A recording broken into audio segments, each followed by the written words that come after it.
Hello, BookTube. It's Joshua here. I'm filming in a bit of a different setup. I have three shelves. These are the shelves behind me, with lots of books, and I kind of like this setup. I like it better than having just my wall behind me. I'm going to be giving you a little reading update. Um, I finished The Magic Mountain, as well as James Baldwin's Notes of a Native Son, a week or two ago. And since then I've been reading Homer. I've been reading Homer's Odyssey in the George Chapman translation, the Elizabethan translation. I think it was made sometime in the early 1600s. And yeah, I'm just going through the Odyssey right now. I believe I'm on book 5. Yeah, I'm on book 5, and it's going really well. The It's written in iambic pentameter, and it's written in heroic couplets, which have taken me a while to get used to. When I picked this up initially, it felt very awkward. The phrasing felt really awkward because, George Chapman will change the syntax of the sentences around in order to fit the words into the meter. And yeah, it just took me a while to get used to that. But I have gotten used to it, and I'm actually really enjoying this now. There are some really beautifully written lines in here, and yeah, I'm really enjoying the story too. I've read, well, my experience with Homer is that I've read the Iliad twice, and I've read the Odyssey once. So this is a reread for me. Um, uh, yeah, I mean, Homer was one of the first authors that I read when I was just starting to get into reading and trying to discover the classics. And I initially read, hold on, I'll grab it. I initially read Homer in this beautiful Robert Fagles box set. This is the Iliad here, this is the Odyssey, and this is the Virgil's Aeneid. I haven't read the Aeneid, but I read the Iliad twice in this translation, and then once in this translation. I actually also have, I got this translation of the Odyssey by Richmond Lattimore, which I believe is a very popular one, but I haven't read it. So maybe the next time that I read the Odyssey, I'll try this one out. But so far, I'm really enjoying it. Yeah, I'm finding Telemachus's kind of coming of age story to be more powerful than before. I'm actually kind of connecting with the themes of it, and really, I think with a lot of classics, it usually takes a reread for me to really understand it properly and connect with it emotionally, I guess. So yeah, and so that's what I'm doing now. Another thing that I'm reading is, I just picked this up yesterday, so I just started it. I'm reading one of James Baldwin's novels. This is I have the big box set right here of these beautiful Library of America volumes. I think Library of America is my favorite publishing line because it's just so beautiful. And yeah, you have this great photo of Baldwin there, and they stick a whole bunch of books all in the same volume, and I love these things here. So yeah, I'm just reading his first novel, Go Tell It on the Mountain. Sorry, Go Tell It on the Mountain, and I'm only 30 pages in, but already it's amazingly written. I'm more into it than I was into his nonfiction. I mean, his nonfiction was really wonderfully written as well, but yeah, I'm getting really into the story. And what else can I say? Well, the reason why I'm reading more of James Baldwin is just because I love his writerly voice. Like, there's something about it. There's something of his personality that's conveyed on the pages, which I just keep on. I just want to stay. I want to stay with that personality. So, I really like this. And other than that, I've just been reading kind of smaller things here and there. Right now, I have reading break. I have a week off from from my school, so I'm really lapping up the free time and enjoying my reading time. And I've been reading actually a bunch of essays from this anthology. I found this, I think, 3 years ago at a I think a used book sale, and this was, if I were to make a bookshelf essentials video, this would be included in it. I mean, it's tiny. It's only, I think, 150 pages, but I love it for the amazing selection that these editors created. It's filled with essays that kind of, when you read them in sequence, they kind of contrast with each other. The ideas contrast or relate to each other, and so if you read in sequence, you get this wonderful collision of ideas. But then you could also I also just often return to individual essays in this book, for whatever reason. I returned to this most recently because I wanted to read E.M. Forster's essay, What I Believe. And I think maybe I'll read you at least 2 or 3 paragraphs from it. It's a kind of reflection on, well, I guess on democracy.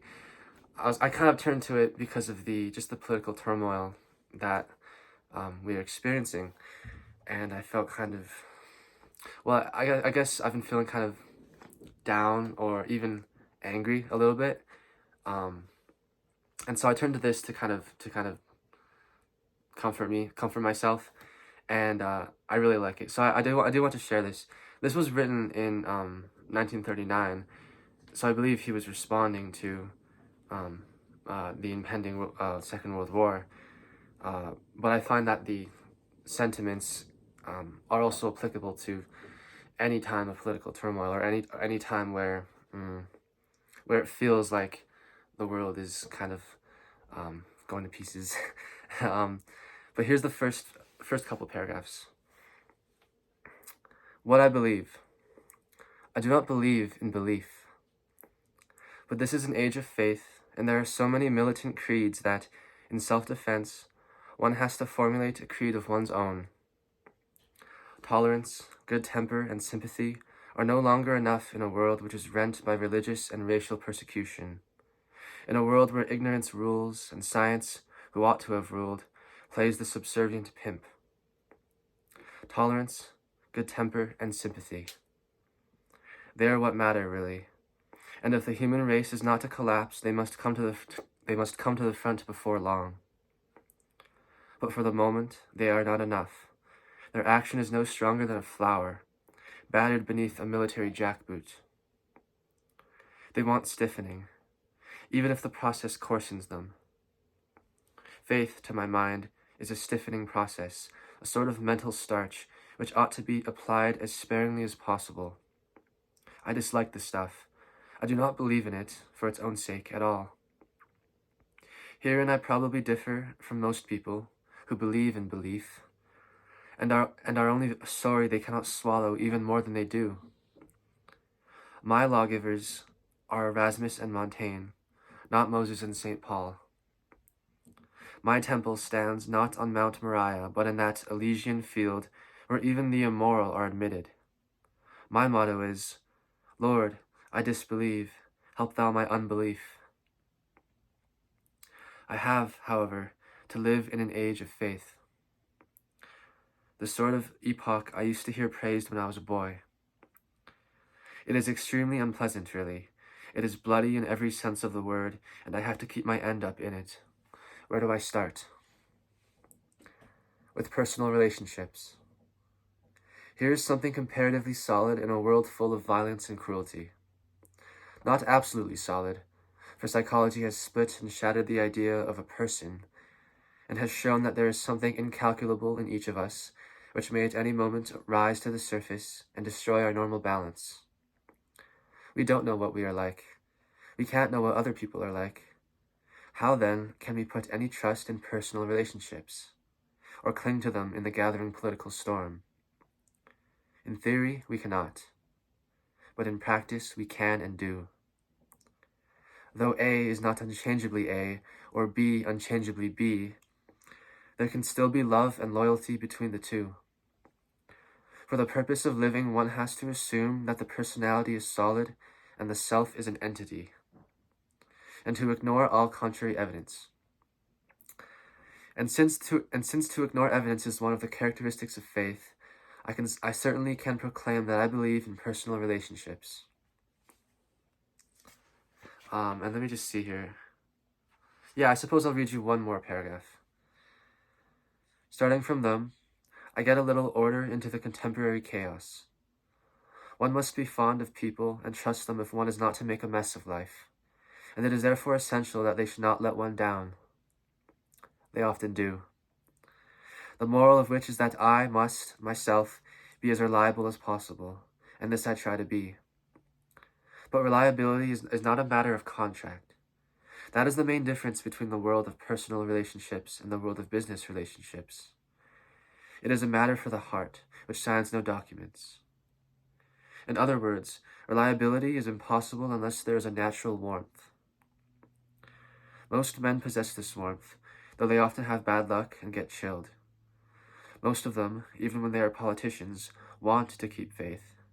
And one can, at all events, show one's own little light here, one's own poor little trembling flame, with the knowledge that it is not the only light that is shining in the darkness, and not the only one which the darkness does not comprehend. Personal relations are despised today. They are regarded as bourgeois luxuries, as products of a time of fair weather which is now past, and we are urged to get rid of them, and to dedicate ourselves to some movement or cause instead. I hate the idea of causes, and if I had to choose between betraying my country and betraying my friend, I hope I should have the guts to betray my country. Such a choice may scandalize the modern reader, and he may stretch out his patriotic hand to the telephone at once and ring up the police. It would not have shocked Dante, though. Dante places Brutus and Cassius in the lowest circle of hell because they had chosen to betray their friend Julius Caesar rather than their country Rome. Probably one will not be asked to make such an agonizing choice. Still, there lies at the back of every creed something terrible and hard for which the worshipper may one day be required to suffer. And there is even a terror and a hardness in this creed of personal relationships, urbane and mild though it sounds.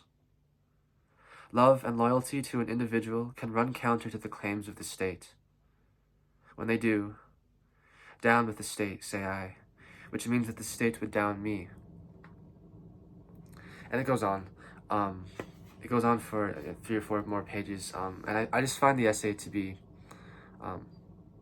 really comforting. I mean, and really important reminder, I guess, for what feels like a lot of political turmoil. But yeah, in terms of other things that I've been reading, I also read. I broke out the Norton Anthology of Poetry, and I read Alexander Pope.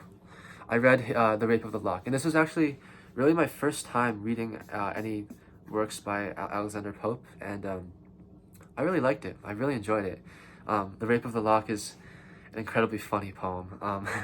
I enjoyed it a lot, and there were a lot of notes here at the bottom of the page which explained some of the allusions and some of the words that I wouldn't know off the top of my head, and that made it actually even more funny because I was able to understand a lot of the puns and a lot of the jokes and references, and so really perfectly written, like written in heroic couplets, and it was a new experience and a very pleasant one. So I enjoyed reading Alexander Pope, and I'll probably read some more of his poetry out of this anthology as well, because this is a huge thing, so it has a number of different medium-sized poems as well as selections from some longer poems. So there's a lot of Alexander Pope in here, so I'll definitely want to continue reading him at some point. But yeah, I think that's all I have for you today. And so I hope whoever's watching has enjoyed the video, somewhat at least, and goodbye, BookTube.